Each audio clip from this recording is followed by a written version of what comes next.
এনে এটাতে সই করে দে। কি আছে এই ফাইলের মধ্যে? এই ফাইলের মধ্যে সেই কাগজটাই আছে যেটার মধ্যে লেখা আছে যে বাবা চলে যাওয়ার পর সমস্ত প্রপার্টির ওপর তোর কোনো অধিকার থাকবে না। কি উল্টাপাল্টা কথা বলছিস তুই? ও ভালো হয়েছে, বাবা যখন সামনে চলেই এসছে তাহলে সব কথা বাবার সামনেই হয়ে যাক, তাহলে সেটা আরো ভালো হবে। ভাই তোর লজ্জা লাগে না তুই এরকম কথা বলছিস আমার সাথে? হ্যাঁ ঠিকই তো বলছি, ভুলভাল কোথায় বলছি? বাবার পরে সমস্ত সম্পত্তি তো ছেলেরই হবে, তাই না? আমি বেঁচে থাকতে এরকমটা হবে না। আমার সম্পত্তির উপর তোর যতটা অধিকার আছে ওরও ততটাই অধিকার আছে। কেন? তোমার সমস্ত দায়িত্ব তো আমার, আর তুমি তো আমার কাছেই রয়েছো। দিদির তো বিয়ে হয়ে গেছে, এর ভবিষ্যতে এরপরে তোমার যা খরচা হবে সব তো আমাকেই বহন করতে হবে। তুই কোন খরচার কথা বলছিস? তুই তো আমার কোম্পানিতে কাজ করিস, তুই তো নিজের থেকে কিছু করিস নি। হ্যাঁ তো তোমার কোম্পানি তো কি হয়েছে? তোমার কোম্পানি তো এরপরে আমারই হবে, আমাকেই তো সবকিছু সামলাতে হবে। দিদির তো বিয়ে হয়ে গেছে, ও তো আর আসবে না এইসব দেখার জন্য। ভবিষ্যতে যা হওয়ার, খারাপ হোক ভালো হোক যা হবে সব তো আমাকেই দেখতে হবে, আমাকেই সামলাতে হবে। টাকা পয়সার জন্য যে তুই এত নিচে আনতে পারিস তা আমি স্বপ্নেও ভাবিনি। বাবা তুমি তো এইসবের মাঝখানে কিছু বলোই না, আর তাছাড়া না এটা আমার আর দিদির ব্যাপার, আমাদের দুজনকে এটা ঠিক করে নিতে দাও। আমি একবার না হাজারবার বলবো। আর শোন মামুন, এই কাগজপত্রে তুই কোনো রকম সই করবি না। কেন? তুমি কিন্তু এবার বেশি বাড়াবাড়ি করছো বাবা। আর শোন, তোকে আমি বলে দিচ্ছি, তুই যদি এই কাগজপত্রে সই না করিস তাহলে কিন্তু আমি বলে দিলাম তোমাদের দুজনকে এই বাড়ি ছেড়ে আমি বেরিয়ে যাবো। আর তোমাকে আরেকটা কথাও বলে দিচ্ছি, আমি যখন থাকবো না তখন তোমার খেয়াল কে রাখবে? চলে যাও তখন দিদির কাছে, দিদি তোমার খেয়াল রাখবে। না তোর কোথাও যাওয়ার দরকার নেই, আমি এখন এই পেপারসে সাইন করে দিচ্ছি। কিরে হয়ে গেল? যেই দায়িত্বের কথা আসলো অমনি সই করে দিচ্ছি, তাই না? বল।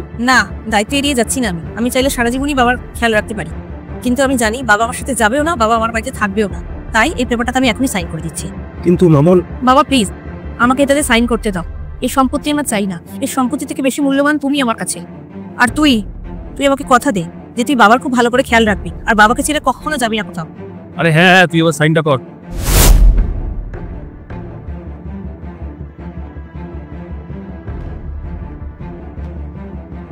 এনে ধর।